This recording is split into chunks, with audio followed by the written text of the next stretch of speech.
9 अप्रैल 2026 को तकरीबन 5,000 contractual workers ने गुरुग्राम मानेसर में प्रोटेस्ट स्ट्राइक शुरू की। गुरुग्राम मानेसर, जो इंडिया में ऑर्गेनाइज इंडस्ट्रीज जैसे ऑटोमोबाइल्स का मेजर हब माना जाता है, इस स्ट्राइक की वजह से पूरी तरह बंद रहा। ये स्ट्राइक अभी शुरू ही हुई थी कि विद इन अ वीक ये प्रोटेस्ट फरीदाबाद और नोएडा में भी फैल गया। इंडिया में नॉर्मली हर दूसरे दिन कोई ना कोई स्ट्राइक या प्रोटेस्ट होना अब कॉमन बात है, लेकिन हम इन कॉन्ट्रैक्चुअल वर्कर्स के प्रोटेस्ट की बात इसलिए कर रहे हैं क्योंकि ये प्रोटेस्ट सिर्फ सैलरी बढ़ाने के लिए नहीं था। इसमें वर्कर्स की हैरासमेंट, कॉन्ट्रैक्ट लेबर एक्ट 1970 का उल्लंघन और पुलिस का हार्श रिस्पॉन्स भी इंक्लूड था। आइए एनालाइज करते हैं इस पूरे प्रोटेस्ट को। अगर आप किसी भी एग्जाम की प्रिपरेशन कर रहे हैं तो बहुत ज़्यादा चांसेस हैं कि एग्जामिनर आपसे इस प्रोटेस्ट के बारे में सवाल ज़रूर पूछें।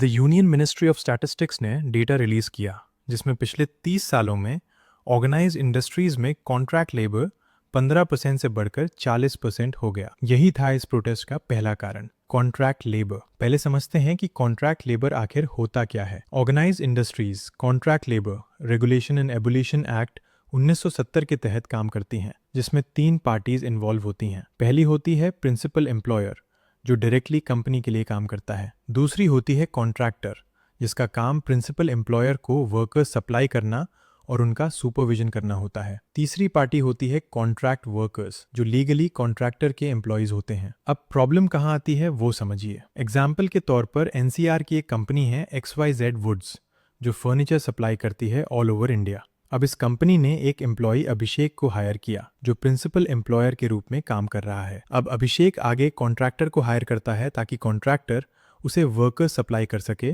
कंपनी के स्पेसिफिक टास्क के लिए, जैसे लोडिंग, असेंबलिंग एट्सेट्रा। फिर कॉन्ट्रैक्टर वर्कर्स रिक्रूट करता है और उन्हें इन स्पेसिफिक कामों के लिए डिप्लॉय करता है। अब काम के बदले अभिषेक कॉन्ट्रैक्टर को सभी वर्कर्स की एक कॉम्पोजिट अमाउंट पे करता है, जिसमें वर्कर्स की wages, over time payment, workers के प्रोविडेंट फंड कंट्रीब्यूशंस और कॉन्ट्रैक्टर के सर्विस चार्जेस और मार्जिन्स इंक्लूड होते हैं। कॉन्ट्रैक्टर अपने सर्विस चार्जेस काट कर वर्कर्स को उनकी सैलरी के हिसाब से पेमेंट करता है और सब कुछ नॉर्मल चलता रहता है। लेकिन दिक्कत तब आती है जब कॉन्ट्रैक्टर वर्कर्स की सैलरी से पीएफ या इंश्योरेंस कॉन्ट्रीब्यूशंस काट कर उन्हें कम अमाउंट पे करता है, लेकिन प्रिंसिपल एम्प्लॉयर अभिषेक को कॉम्पोजिट अमाउंट का फुल बिल भेजता है। कॉन्ट्रैक्ट लेबर एक्ट 1970 के हिसाब से ये इल्लीगल प्रैक्टिस है, लेकिन बहुत से कॉन्ट्रैक्टर्स इसी तरह वर्कर्स का हक खा रहे हैं। अब बात करते हैं इस प्रोटेस्ट के दूसरे बड़े कारण की, जो है poor working conditions. Contractual workers के अकॉर्डिंग उनसे 10 से 14 घंटे तक काम करवाया जाता है बिना किसी ओवरटाइम पेमेंट के। वर्कर्स चाहते हैं कि उन्हें एम्प्लॉयज स्टेट इंश्योरेंस और प्रोविडेंट फंड जैसे बेसिक बेनिफिट्स दिए जाएं।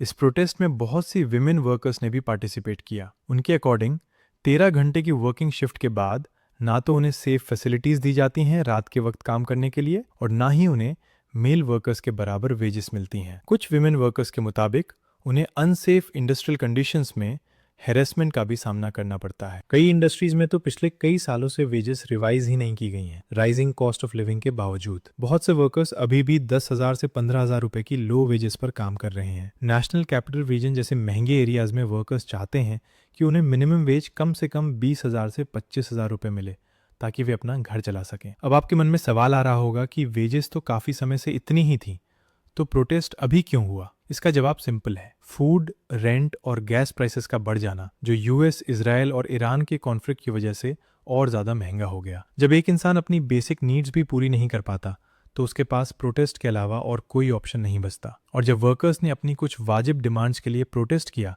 तो पुलिस ने उन पर बहुत हार्श रिस्पॉन्स दिया। नोएडा और एनसीआर से करीब 400 लोगों को अरेस्ट कर लिया गया और मानेसर से 55 वर्कर्स को गिरफ्तार किया गया। ये वर्कर्स सरकार से फ्रीबीज नहीं बल्कि सिर्फ अपना हक मांग रहे हैं। जब कॉम्पिटेंट अथॉरिटीज इनकी आवाज नहीं सुनती तो इनके पास प्रोटेस्ट के अलावा कोई और रास्ता नहीं बचता। तो ये थे इस प्रोटेस्ट के पीछे के रीजंस। हम ऐसे ही करंट टॉपिक्स पर वीडियोस लाते हैं जो आपकी करंट नॉलेज बढ़ाने और एग्जाम प्रिपरेशन में बहुत हेल्पफुल रहेंगी, इसलिए हमारे चैनल को जरूर चेकआउट करें।